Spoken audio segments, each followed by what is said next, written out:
Jimmy Uso says Jey Uso.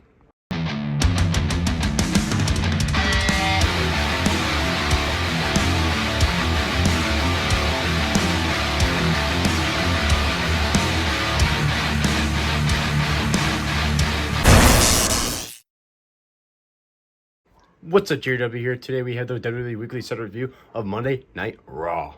So they kicked off the show with Jey Uso, yeet, having his awesome entrance. Looked like he was struggling a little bit to do the yeet because his messed up ribs from trying to save his cousin Roman Reigns, who they said was in the hospital with multiple broken ribs, and also his crazy fatal four-way match with the World Heavyweight Championship that he lost.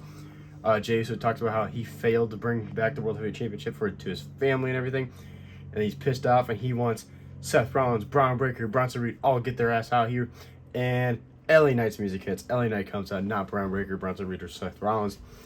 LA Knight comes out. He goes, "We had it." He goes, "I don't know what your problem was." He goes, "All three of us could have teamed up on Seth Rollins, and one of us could have won the title and got rid of this cheating scum, Seth Rollins." But he goes, "But you had to go on your own and super kick everybody and mess everything up. It's all your fault. The reason why Seth Rollins is still the champion."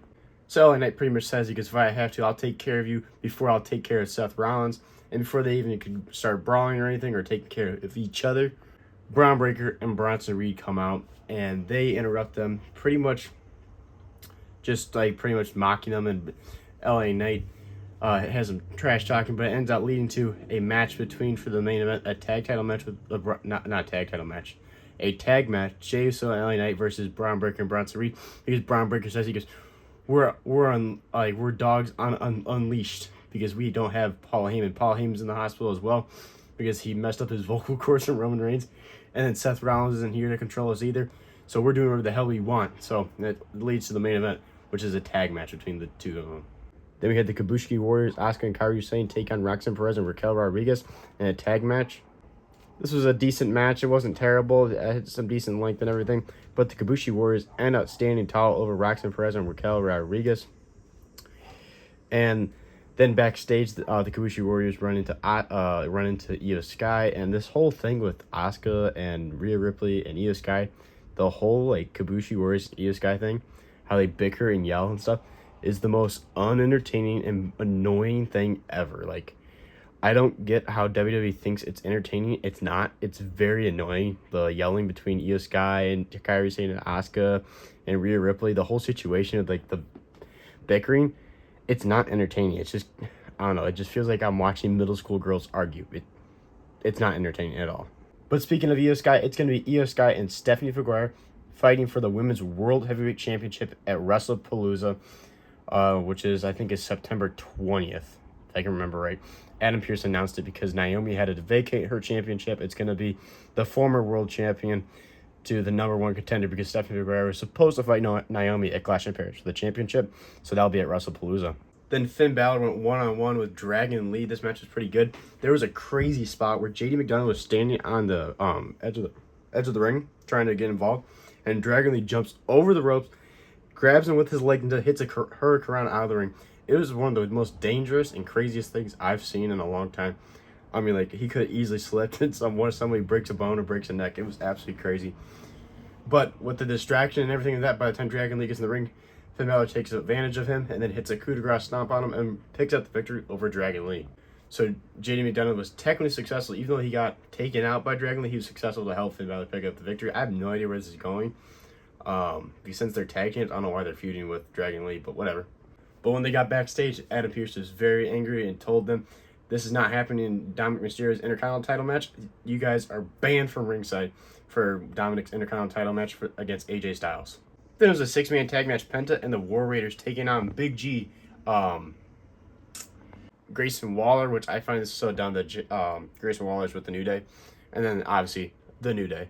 This match wasn't terrible, but it wasn't great. I don't understand what they're doing with Grayson Waller. But they not hitting a pretty cool move. Eric and Ivar hit their finisher, and the Penta, I think it was Ivar, lays down. Penta jumps off top of him and hits a Mexican Destroyer on one of the members of the New Day, and they pin him 1, 2, 3. And Penta and the War Raiders pick up the victory over the New Day and Big G, Grayson Waller. I don't know where they're going with this. I feel like they don't know what to do with Penta or the New Day. And that's why I feel like they're just having this random feud going with them right now. Then it was a match I was very excited for. It was a great match. Oh my gosh, the atmosphere for AJ Styles coming out. It was just like last year at 2024 Backlash when AJ Styles came out and he fought Cody Rhodes for the WWE Championship.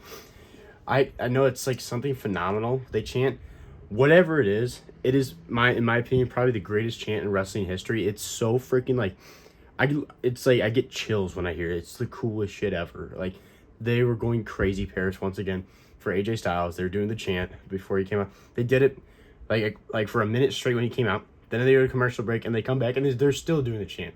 Then they announce AJ Styles and they're doing it. And before they get to announce Dominic Mysterio attacks AJ Styles. And they go on to have a great match. Dominic honestly dominated most of the match. And then AJ Styles gets the upper hand, hits the Styles Clash 1, 2. And it would have been 3, but Dominic got his foot on the rope. And then AJ went to he goes for a phenomenal form outside of the ring. And the Dominic distracts the ref, and El Grande Americano comes out and hits AJ Styles in the ribs with his freaking metal plate mask. So if you know the meme of like the guy that's like rubbing his hands together when he opens the fridge and he opens the fridge and he looks away, that was my exact reaction to El Grande Americano taking out AJ Styles. I mean, like, bro. Triple H, I get it. I was originally a supporter of El Grande Americano, but a lot of people have been hating on him. I'm no longer a supporter of El Grande Americano. El Grande Americano had his 15 minutes of fame. Get rid of the stupid character. They should have got rid of it when Chad Gable got hurt. Because we all know it's Chad Gable and Chad Gable got hurt. And now we all know it's Ludwig Kaiser. Just get rid of this stupid character. You don't know, like, clearly they don't know what to do with it. So they just have him randomly cost people matches. It's so stupid. I'd rather have seen Dominic Mysterio cheat in a different way, like how he cheated with using his boot at SummerSlam. I'd rather see something like that than stupid El Grande Americano cost AJ Styles the Intercontinental Championship, because then Dominic picked up the victory and retained his Intercontinental Championship. I'd have no problem Dominic winning if he cheated. Not freaking El Grande Americano. Get this stupid character out of here. CM Punk was looking for Seth Rollins the whole entire show, waiting for him, and Adam Pearce comes up and he goes, somehow Seth Rollins is in the building, so CM Punk's like, alright, I'm taking care of this myself. He goes to the ring, and CM Punk gets in the ring, and he says he's hijacking the show. He's not leaving the ring until Seth Rollins comes out here. So Seth Rollins' music hits, and it was Becky Lynch. Becky Lynch comes down to the ring. The man, Becky Lynch. So technically it was a man, but it was not Seth Rollins. So Becky Lynch comes down to the ring and pretty much tears into CM Punk about how he shouldn't be here and everything, how he's ruined her family's life and everything. And then CM Punk tells her that she's a successful wrestler, but she just has a terrible choice in men. It was just pretty funny. And then so they're going on and on, beefing back and forth, and Seth Rollins eventually comes out, and Seth Rollins tells CM Punk, I've been looking for you all night. I don't know where you've been. Just trying to get him pissed off. And he says, come get me. So as soon as CM Punk goes towards Seth Rollins walks backstage. And then CM Punk turns around to get punched in the face by Becky Lynch. He is unfazed by this punch. So Becky Lynch starts slapping the holy hell out of CM Punk. Just slap after slap after slap. CM Punk's unfazed. His face is so red, he looks like he's about to blow up. And then she like headbutts him in his chest. And CM Punk grabs the mic and he goes, he said, I'm going to get revenge on Seth Rollins because also you just made the biggest mistake of your life. And the crowd goes apeshit because during this promo, the crowd's chanting AJ Lee. And then he says that, teasing pretty much he can't do anything to her, but there's somebody else that's why he said, you've just made the biggest mistake of your life. Meaning maybe AJ Lee's going to return and take out Becky Lynch. Then CM Punk goes backstage and asks Adam Pearce, he goes, where's SmackDown this week? He goes, Chicago. He goes, I'll be there. So it sounds like CM Punk's going to be at Friday Night SmackDown. Who also lives in Chicago, because Friday Night SmackDown is Chicago. CM Punk and AJ Lee, because they're husband and wife. I think AJ Lee's going to return in Chicago, which is awesome. One, just in general. And two, I'm going to be there. I'm so hyped for SmackDown. We potentially get an AJ Lee return. John Cena's last appearance in Chicago. Potential Brock Lesnar. Bro, I'm so hyped for SmackDown. Then it was main event time. It was Braun Breaker and Bronson Reed taking on Jey Uso and LA Knight. Honestly thought Jey Uso and LA Knight were going to pick up the victory, but Braun Breaker and Bronson Reed win because Jey Uso has his ribs taped up and everything. Braun Breaker hits a spear on him. 1, 2, 3. They pick up the victory clean after a pretty decent match. And they start just laying out Jey Uso. Spear after spear, tsunami.